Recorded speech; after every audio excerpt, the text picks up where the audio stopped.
மதியாதார் வாசல மிதியாத என்றுதான் பெரியவங்க சொன்னாங்கடா. அத பின்பற்றி நடக்கணும்டா. காரியத்தை முடிச்சுக்கிட்டு கழட்டியும் தான் விடுவாங்க. கலங்காம நீ நில்லடா. காலம் உண்டென்று நீ சொல்லடா. தாய் குலத்தை மதிச்சு நீயும் வாழ்ந்து பாரடா. நம் நலத்தை காப்பதெல்லாம் அவங்க தானடா. தாய் குலத்தை மதிச்சு நீயும் வாழ்ந்து பாரடா. நம் நலத்தை காப்பதெல்லாம் அவங்க தானடா. நன்றி மறக்கும் பழக்கம் நமக்கு வேணாண்டா. வளர்ச்சி வந்த பின்னே அடத்தி மிரு வேணாண்டா. பாடுபட்டு உழைச்சி நீ உயர்ந்து காட்டணும். நாட்டுக்கும் தான் நன்மை பல செஞ்சு வாழணும்.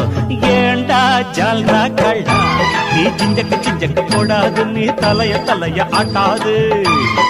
ஏண்டா